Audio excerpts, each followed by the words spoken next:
A very good morning to all of you. I hope all of you are doing fine.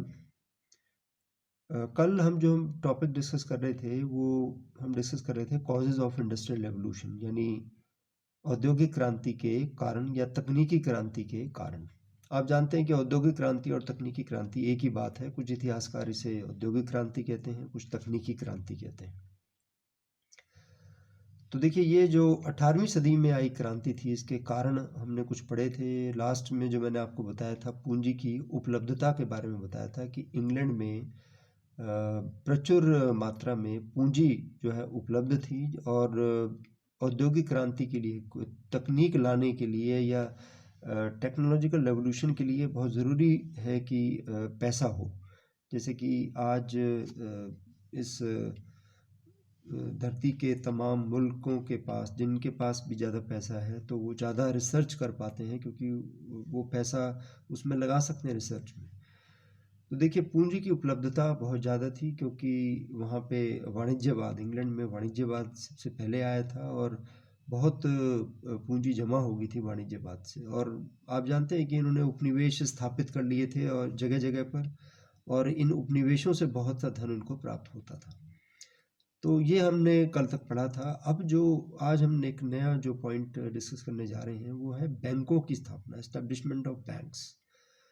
तो अब ये देखिए कि banks जो है ये आज के नहीं हैं, बहुत पुराने। मतलब आप लगा लीजिए 18वीं सदी के अंत और 19वीं सदी की शुरुआत से विश्व में जो है विभिन्न बैंक्स काम कर रहे हैं। ठीक है। और पहले तो जो ये काम करते थे बैंक के काम, ये साहूकार महाजन हुआ करते थे विभिन्न देशों में, चाहे वो भारत है या इंग्लैंड है या कोई भी देश है, यानी प्राइवेट ओनर्स ऑफ कैपिटल। लेकिन धीरे धीरे क्या हुआ कि कई जो साहूकार थे उन्होंने मिलकर अपनी एक संस्था बना ली, बैंक बना लिया, अपनी पूंजी इकट्ठी कर ली और बैंकों की स्थापना की। जैसे एक बैंक ऑफ इंग्लैंड की स्थापना हुई। इसके अलावा इंग्लैंड के विभिन्न नगरों में भी बैंक स्थापित हुए। ये जो बैंक थे ये नोट भी जारी करते थे और साथ साथ ये जो है लोगों को ब्याज पर ऋण दिया करते थे, लोन दिया करते थे, जैसे कि आज भी बैंक करते हैं। उससे ये प्रॉफिट कमाया करते थे। और संकट के समय जो है व्यापारियों और उद्योगपतियों को इन्होंने धन उधार दिया। तो उस समय देखिए इंग्लैंड में बैंकों का विकास इतना हुआ कि इंग्लैंड यूरोपीय देशों का या यूरोपीय महाद्वीप का एक मुख्य साहूकार देश बन गया।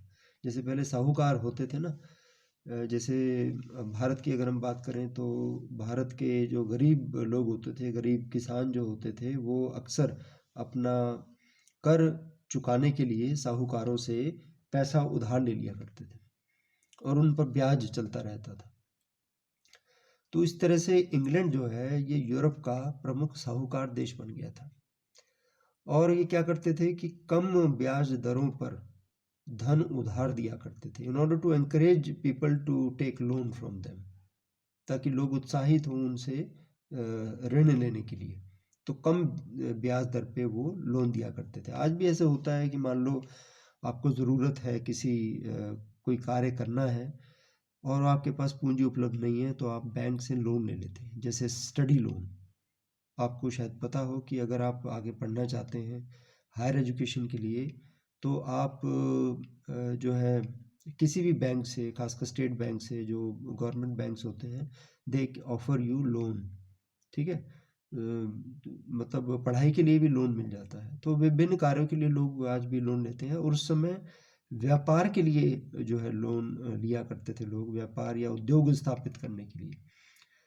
तो आप ये देखिए कि ये लोन लेकर, ऋण लेकर बहुत से उद्योगपतियों ने कपड़ा, लोहा, इस्पात और विभिन्न प्रकार के उद्योग लगाए। तो ये उद्योग लगाए तो इसका मतलब धीरे धीरे उद्योगों की संख्या बढ़ती चलेगी और औद्योगिक क्रांति का कारण बनी। दूसरी बात जो आज हम करने जा रहे हैं वो है संयुक्त पूंजी कंपनियों की स्थापना, establishment of joint stock companies. ये क्या था? तो देखिए, औद्योगिक क्रांति के विकास में संयुक्त पूंजी कंपनियों की भी भूमिका अहम थी। इसमें क्या होता था कि बहुत सारे लोग मिलकर एक जो है एक कंपनी में अपना पैसा लगाते थे। ठीक है, मान लो कि कोई कंपनी है, किसी चीज़ का निर्माण कर रही है, कोई इंडस्ट्री है, तो उसमें वो अपना हिस्सा देते थे, शेयर। और जब कंपनी को प्रॉफिट होता था तो वो उसके शेयर होल्डर्स को, यानी जो शेयर धारक हैं उस कंपनी के, उनको वो प्रॉफिट डिस्ट्रीब्यूट हो जाता था। जैसे आपने नाम सुना होगा शेयर्स एंड डिबेंचर्स, कि भाई कंपनी के शेयर खरीद लिए। मान लो रिलायंस कंपनी है, उसका एक शेयर आज 10 रुपये का है, फर्ज कीजिए, और कल को उसका रेट हो जाता है 15। ठीक है, तो वो जो 15 रेट हो गया है, उसका जो फायदा है वो उसको मिलेगा जिन्होंने उस कंपनी के शेयर को खरीद रखा है। ठीक है ना, तो वो समय समय पर उसको मिलता रहेगा। तो इस तरह की जॉइंट स्टॉक कंपनीज जो है वो बहुत अधिक संख्या में एस्टैब्लिश हुई, न केवल इंग्लैंड में, बल्कि डच ईस्ट इंडिया कंपनी जैसे ये सब जॉइंट स्टॉक कंपनीज थी। तो इन जॉइंट स्टॉक कंपनीज की वजह से भी इंग्लैंड में औद्योगिक क्रांति संभव हुई। फिर देखिए, एक और जो कारण माना जाता है वो है ब्लैक डेथ, काली मौत। देखिए, जैसे आजकल जो माहौल चल रहा है, आप जानते हैं कि महामारी फैली हुई है, और इस महामारी में असंख्य जान चली गई है, लाखों की संख्या में लोग मर चुके हैं इस महामारी में। ऐसी एक महामारी इंग्लैंड में 18वीं शताब्दी के अंत में आई थी, जिसको ब्लैक डेथ के नाम से, काली मृत्यु, काली मौत के नाम से जाना जाता है। तो इसके परिणाम स्वरूप क्या हुआ कि इंग्लैंड के जो किसान थे और मजदूर थे, उनकी संख्या में भारी कमी देखने को मिली इस दौरान।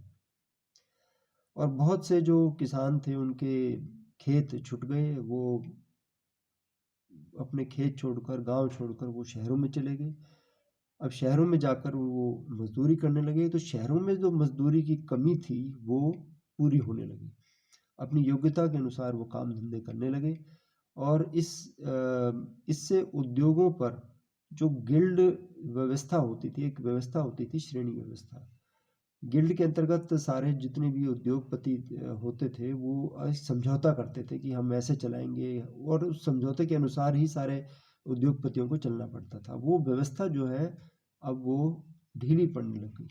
तो इस स्थिति का लाभ उठाकर बहुत से नए प्रशिक्षित जो कारीगर थे, उन्होंने अपने उद्योग स्थापित करने शुरू कर दिए। पहले तो लिमिटेड से उद्योग हुआ करते थे, हर कोई उद्योग भी स्थापित नहीं कर सकता था, लेकिन अब जो कुछ प्रशिक्षित कारीगर थे, उन्होंने अपने अपने उद्योग स्थापित करने शुरू कर दिए, और इससे औद्योगिक क्रांति को बल मिला।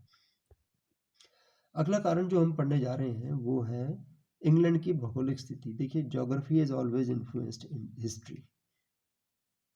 मतलब हिस्ट्री पर ज्योग्राफी का बहुत बड़ा प्रभाव रहा है। आप जानते हैं कि history is geography set in motion.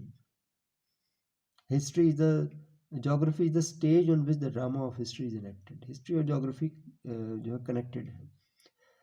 तो इंग्लैंड की भौगोलिक स्थिति इस प्रकार की थी कि वहाँ औद्योगिक क्रांति जो है अवश्यंभावी थी। कारण क्या था? एक तो विशिष्ट भौगोलिक स्थिति थी। आप देखिए कि इंग्लैंड शेष विश्व से अलग थलग सा रहा, लेकिन अपनी भौगोलिक स्थिति के कारण संसार के निकट संपर्क में भी बना रहा, क्योंकि चारों ओर से समुद्र से वो घिरा हुआ था। कहीं से भी वो समुद्र पार करके और कहीं भी पहुंच सकता था वहाँ का व्यापारी। तो एक तरह से अलग भी था और संपर्क में भी था।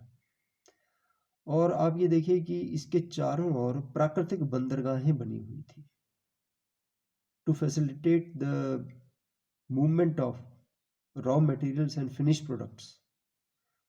यानी उन प्राकृतिक बंदरगाहों के माध्यम से जो कच्चा माल था वो आसानी से इंग्लैंड में आ सकता था, और जो बना बनाया माल था, यानी निर्मित वस्तु थी, वो इंग्लैंड से बाहर जा सकती थी। किसी भी देश में जहाज़ों के माध्यम से, पानी के जहाज़ों के माध्यम से इनके लिए सामान पहुंचाना बहुत सरल हो गया। और अगर जोग्राफिकल आस्पेक्ट की बात करें तो दूसरा जो फैक्टर है, यहाँ का जो क्लाइमेट था वो बड़ा कंड्यूसिव था कपड़े उद्योग के लिए। देखिए कपड़ा उद्योग जो है उसके लिए ठंडा वातावरण चाहिए और नमी वाला वातावरण चाहिए। ऐसा वातावरण उन्हें मतलब उधर इंग्लैंड में बना रहता था, जो कि कपड़ा उद्योग के लिए बहुत कंड्यूसिव था, उपयुक्त था। और इंग्लैंड में सबसे पहले कपड़ा उद्योगों के क्षेत्र में तकनीकी परिवर्तन आए थे। इसके अतिरिक्त इंग्लैंड की भौगोलिक स्थिति इस प्रकार की थी कि वहाँ पे खनिज पदार्थों की कोई कमी नहीं थी। कोयला, लोहा बहुत अधिक संख्या में, बहुत अधिक सॉरी मात्रा में उपलब्ध हो जाता था। और क्योंकि कोयले और जो लोहा था उसकी खानें वहाँ पे काफ़ी मात्रा में थी और एक दूसरे के बिल्कुल नज़दीक स्थित थी। तो कोयले और लोहे के भंडार ने इंग्लैंड को औद्योगिक दृष्टि से बहुत मजबूत जो है देश बना दिया था। इसके बाद हम करते हैं डिस्कस करते हैं लास्ट जो हमारा पॉइंट है, वो है व्यापारियों का योगदान। देखिए निश्चित रूप से औद्योगिक क्रांति में व्यापारियों का बहुत बड़ा योगदान रहा। अगर हम इसके पड़ोसी देश फ्रांस की बात करें तो फ्रांस में जो धन था, जो पूंजी थी, वो नोबिलिटी के पास थी, यानी कुलीन लोगों के पास थी। लेकिन कुलीन लोग जो थे फ्रांस में, वो उद्योगों में पूंजी लगाने में कोई रुचि नहीं रखते थे। दूसरी ओर इंग्लैंड में जो पूंजी थी सौदागरों के पास थी, उद्योगपतियों व्यापारियों के पास थी, और वो बिल्कुल नहीं हिचकिचाते थे अपना पैसा उद्योगों में लगाने में, रिसर्च में लगाने में, टेक्निकल नो हाउ को बढ़ाने में। तो ये वर्ग जो है इस बात पर बिल्कुल ध्यान नहीं देता था कि इस किसी कारोबार में पैसा लगाना उनकी शान के खिलाफ है। दिल खोल कर उन्होंने आधुनिक उद्योगों के विकास में धन लगाया और इसलिए इंग्लैंड में के उद्योगों में अत्यधिक विकास हुआ। तो ये सारे जो कारण थे ये क्रांति के कारण बने, औद्योगिक क्रांति के बहुत अधिक संख्या में परिवर्तन आए।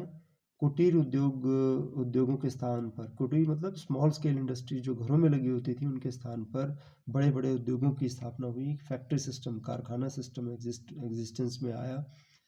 यातायात के साधनों का विकास हुआ और इंग्लैंड में ऐसे पूंजीपति वर्ग का उदय हुआ जिसने विभिन्न वस्तुओं के उत्पादन के लिए आधुनिक उद्योगों की स्थापना पर जोर दिया। तो ये कारण थे औद्योगिक क्रांति के। बाकी फिर हम अगली क्लास में पढ़ेंगे। Thank you.